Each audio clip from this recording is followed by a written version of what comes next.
Meanwhile, life in lakeside estates had become something close to normal.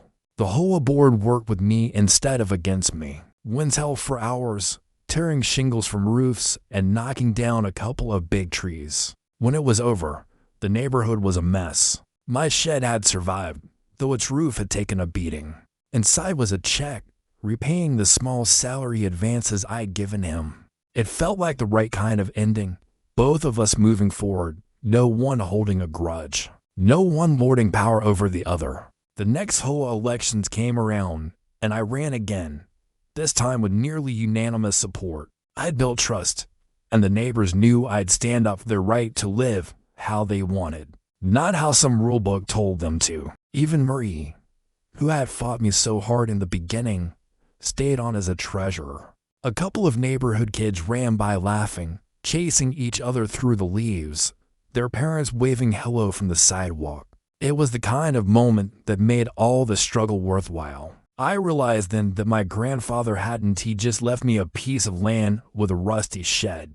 He'd left me a legacy of resilience. I'd never planned to outmaneuver a petty tyrant, buy his mortgage, or change the entire direction of a neighborhood.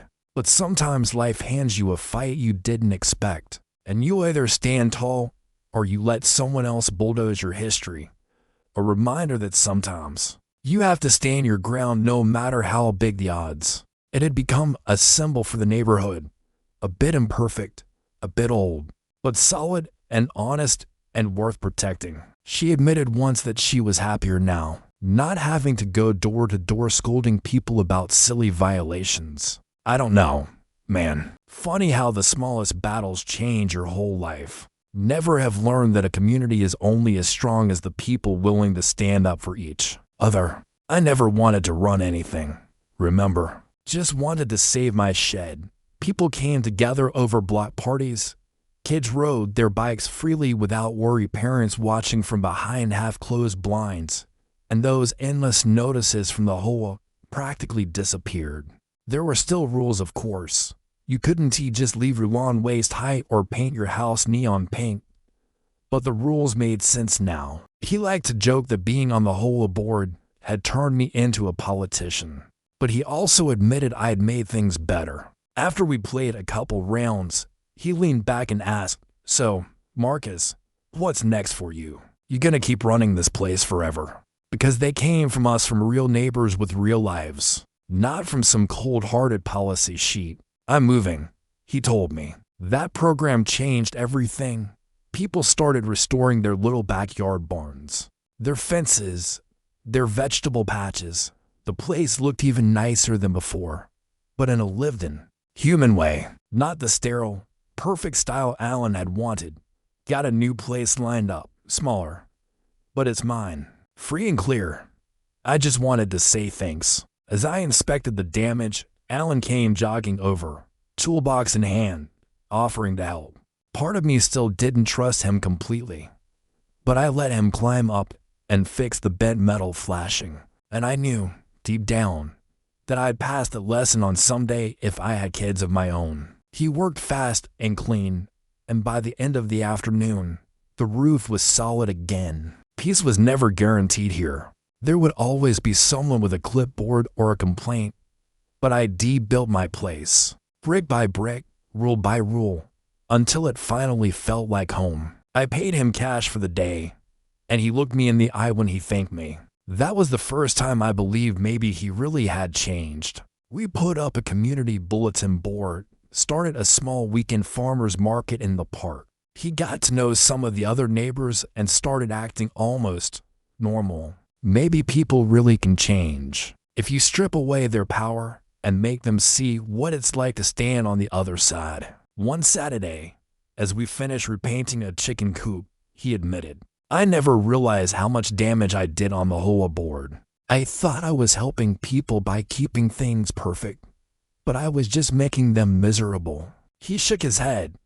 "It feels better to actually fix something than just find someone for it," and even launched a neighborhood tool sharing program to help people fix things without paying outrageous contractor fees. For the first time since I'd arrived, the place felt like a real community instead of a row of identical houses. patrolled by a bunch of clipboard warriors. I had been on the board for nearly a year when a huge storm rolled through. Over the next few weeks, Alan kept coming back, helping with repairs after the storm. I could see he meant it. One night, about 6 months after Alan first showed up asking for work, he stopped by the house with an envelope. I shook his hand, wishing him luck. As for Lakeside Estates, the place kept getting better. In my second term, we created a grant to help neighbors fix up older structures, so nobody had to face what I did with my shed. I had a sense my grandfather would have loved it. One autumn afternoon, I stood in the shed, polishing an old metal toolbox that had been his. The shed would stand for another generation, maybe 2 or 3, as long as someone was willing to fight for it.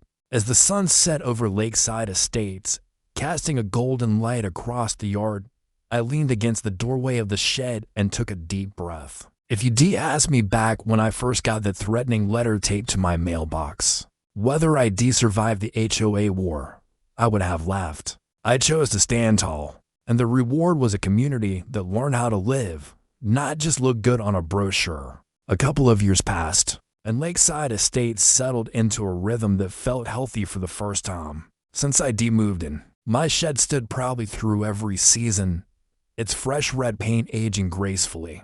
And every time I walked by, it made me smile. One chilly winter day, Daniel invited me over for coffee and a game of cards. I laughed. Daniel nodded, grinning. He was right. If the first threatening letter had never shown up, I might never have found my courage. I might never have made friends here.